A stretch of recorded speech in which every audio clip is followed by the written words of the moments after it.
I think I need to come up with a theme song for this segment. I've got questions, you got answers. No, wait. That's wrong. You got the questions, I got the answers. See, this is why I do not write music for a living.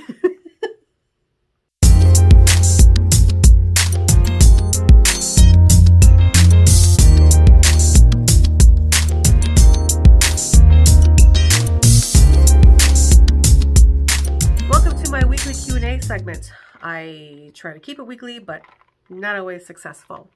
That's where I allow you to ask me any questions about the travel industry, and I try to answer them as best as possible. Before we get to it, hi, I'm Gretchen, the Tipsy Travel Gal. If this is your first time here, let me introduce myself. I'm a licensed esthetician and a travel agent, and my goal is to eat, drink, and spa my way around the world, bringing you with me on my adventures.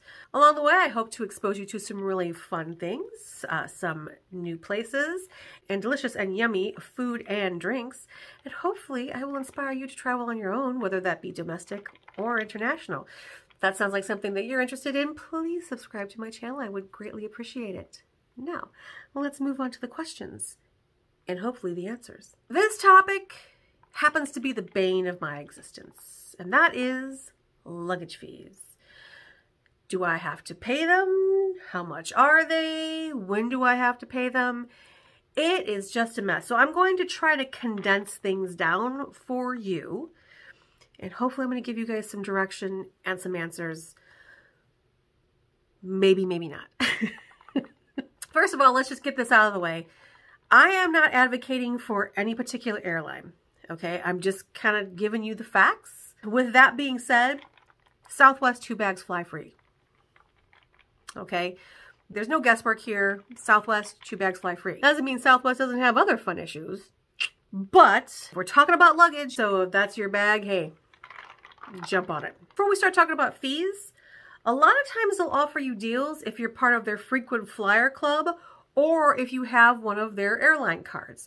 So for example, I am a frequent flyer for United Airlines, and I also have one of their credit cards. Being a member of their frequent flyer club and having the United card, I actually get 2 bags checked free anywhere I fly. It is lovely.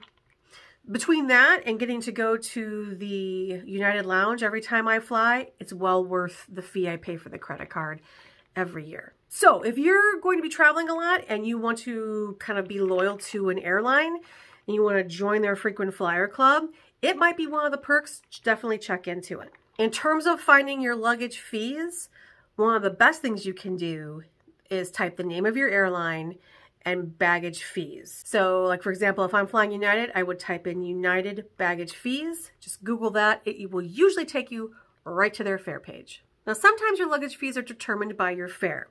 So if your fare is basic economy, and you'll know it because when you're getting ready to book a basic economy, they splash it everywhere. It's non-refundable. Not even carry-ons are free. So you'll have to pay for your carry-ons. You'll have to pay for your seat. You'll have to pay for checked bags.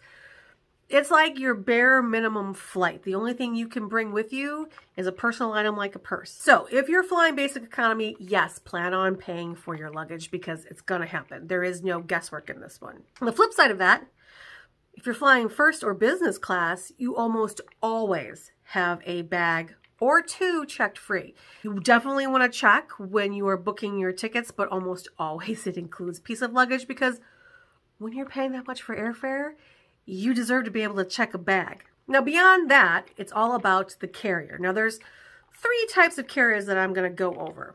There's your standard domestic, there is your international, and then there's the economy discount carriers.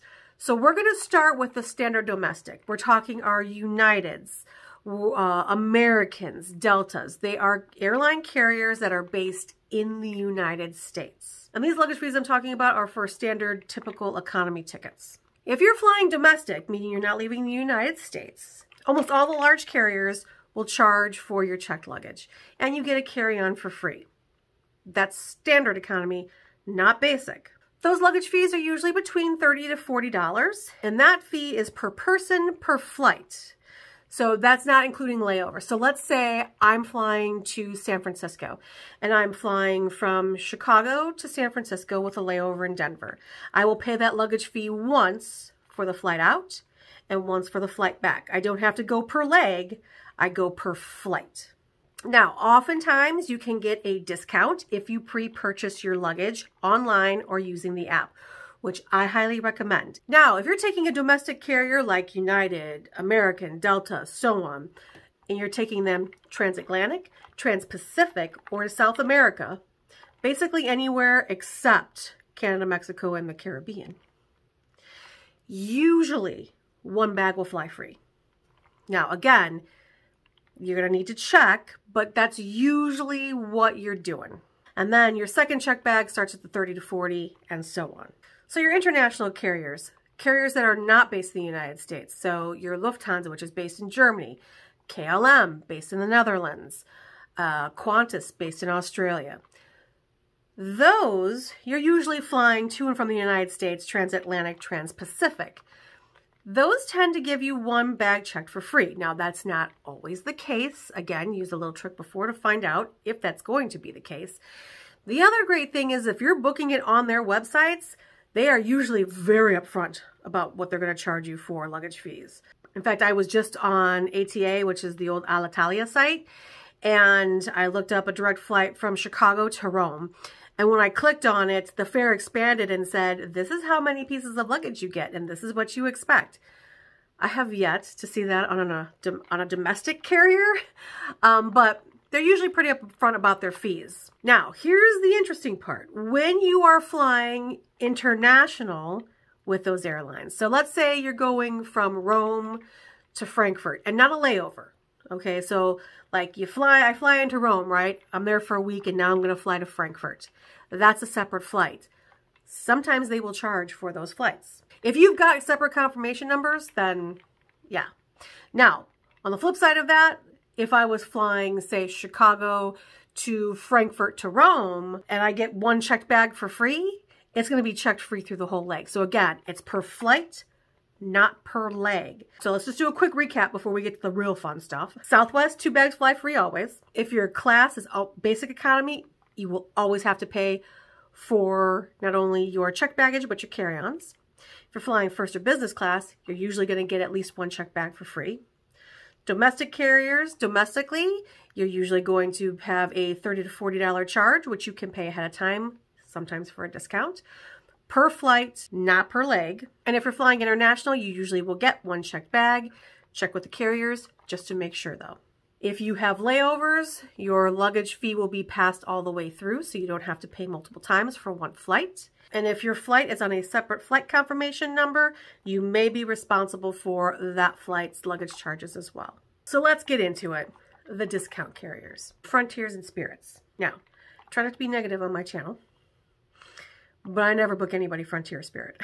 First and foremost, we're only going to talk about luggage today. There are a whole bunch of other issues that go on with Frontier and Spirit, but we're talking about luggage. Everything is charged, even your carry-ons. So however many pieces of luggage you have, you're going to be paying for those and carry-ons. You can take one personal item and it has to fit in their little thing. I can tell you right now, the wheelie suitcases do not fit. So you will be charged, okay? The other fun thing, luggage fees vary per flight. One of the issues that I have had with booking people on Frontier is I never know how much to quote them for their luggage, because sometimes it's $30, sometimes it's $40, sometimes it's $70. You never know. The only way you will be able to lock in your luggage price is if you pay for it online ahead of time. Pretty much all airlines have apps. You can do it on their app, you can do it online, but that's the only way to lock in that luggage fee. And here's the other little wrinkle. When you get to the airport, the prices normally double. Yeah, you heard me. It's almost like a service fee. And the other wrinkle is you have to use a credit card. You cannot pay that in cash. You don't have a credit card on you, you've only got cash, you're not getting on your flight with that luggage. So if you are doing a discount carrier, here's my advice. Prepay for your luggage before 24 hours before your flight. Lock the price in, pay for it, it's done, and it's over with. Because if you get caught, if you think you're going to sneak that carry-on through and you can't, you'll pay a lot of money for that bag. So I hope that helps, because again, the best piece of advice I can give you is to Google the name of your airline and baggage fees. That usually will give you a fairly decent range of what it's going to be. Most of the airlines have actual set rates. So I can go on, like for example, I can go on United's baggage calculator. I can give my starting point and where I'm flying to and my date, and it'll tell me exactly how much it'll cost for me to check my bags, if anything at all. So there's a whole bunch of tools out there like that. So my advice is to always check, or go through a travel agent. They'll let you know up front, because I never book a flight without knowing exactly what the extra costs are going to be. So hope this helped out. Thank you so much for watching. If you enjoyed this video, please like it, and of course subscribe to my channel if you are interested. You can find me as a Tipsy Travel Gal on all of my social media channels, as well as my website, tipsytravelgal.com. So until the next time, bye.